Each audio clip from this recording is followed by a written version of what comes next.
Hola a todos, continuamos con el estudio de la carta a Timoteo, estamos en Primera de Timoteo, capítulo 4, y seguimos viendo de la forma de que el apóstol Pablo le sigue dando instrucciones a Timoteo, cómo tiene que dirigirse en la iglesia, cómo tiene que estar alerta, porque en la sociedad en la que viven, muchos están saliendo del paganismo y traen a la iglesia doctrinas de error.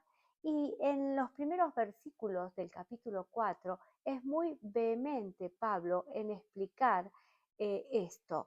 Y ya dice en el versículo 1, pero el Espíritu dice claramente que en los postreros tiempos algunos apostatarán de la fe. Muy pocas veces tiene que recalcar que el Espíritu Santo habla con claridad. Nosotros sabemos que toda la palabra ha sido inspirada por el Espíritu Santo, pero aquí quiere denotar con mayor vehemencia que lo dice claramente el Espíritu Santo. Dice que apostatarán de la fe escuchando a espíritus engañadores y a doctrina de demonios por la hipocresía de mentirosos que, teniendo cauterizada la conciencia, prohibirán casarse y mandarán abstenerse de alimentos que Dios creó para que con acción de gracia participemos de ellos los creyentes y los que han conocido la verdad. Así que aquí Pablo es contundente de cómo tienen que cuidarse de las falsas doctrinas.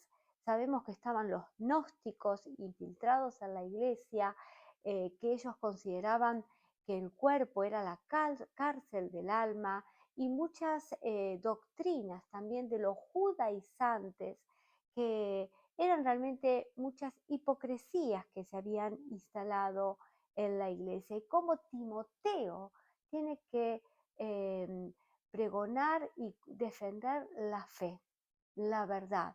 La fe es la que marca el camino de los hijos de Dios y de los cristianos. Ya en Colosenses, Pablo escribe esto que es contundente. En el capítulo 1, en el versículo 23 dice, si en verdad permanecéis fundados y firmes en la fe, sin moveros de la esperanza del Evangelio que habéis oído, el cual se predica en toda la creación que está debajo del cielo y del cual yo, Pablo, fui hecho ministro. Así que tenemos que estar firmes en lo que creemos, a pesar que pueden venir a nuestros oídos fábulas, cuentos, nuevas doctrinas, pero nosotros con claridad estamos con una base sólida en que creemos.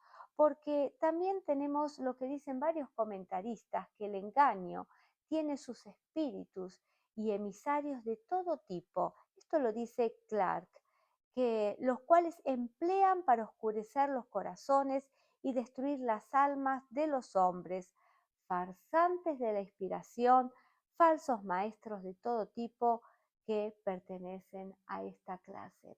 Y Pablo le advierte a Timoteo que tenga cuidado de estas fábulas y de estos falsos cristianos que están dentro del pueblo y que tienen cauterizada la conciencia.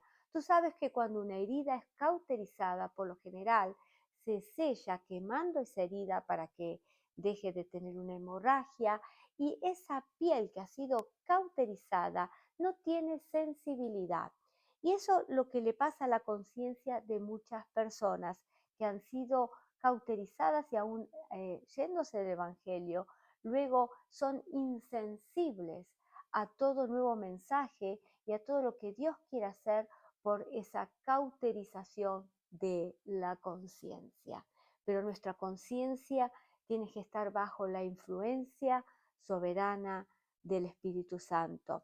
Y estos engañadores, que sabemos que el primero que engañó a la creación fue Satanás, engañando a Eva y seduciéndola con palabras para que caiga en comer del fruto prohibido.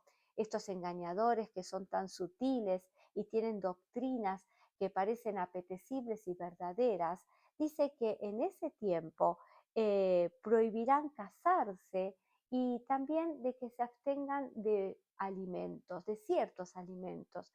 Por lo general, tanto en los judíos como en algunas religiones orientales se prohibían comer cierto tipo de carnes, y luego había otras religiones que también daban otras pautas de comer ciertos alimentos. Y aquí Pablo habla que Dios puso en manos de la creación todo lo que hay, las semillas que se plantan, los vegetales, todo lo que sale de la tierra y todo lo que se mueve sobre la tierra. Y tenemos que comer de todo lo que hay en la creación, bendiciendo los alimentos y santificándolos antes de comer.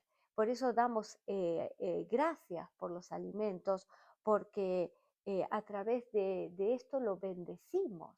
Pero tenemos que comer todo lo que hay en la creación. Puede ser que por una dieta, por cuestiones de salud, por sentirnos mejor, nos privemos de algunos alimentos, pero no hay nada que nos impida comer.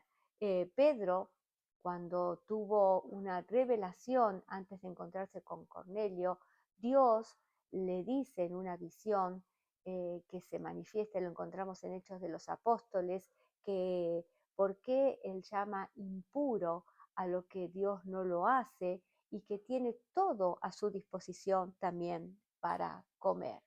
En aquella época comenzaban los sacerdotes de otras religiones, por ejemplo las religiones orientales, a ser célibes, a abstenerse de casarse. Y eso fue poco a poco, ya en el siglo II, a tomarse costumbre que muchos pastores sean célibes. Y no es lo que Dios quiere. Dios no especifica en ninguno de sus pasajes que esto sea así, lo mismo de abstenerse de alimentos. Pero en el siglo II, en el siglo III, en el siglo IV,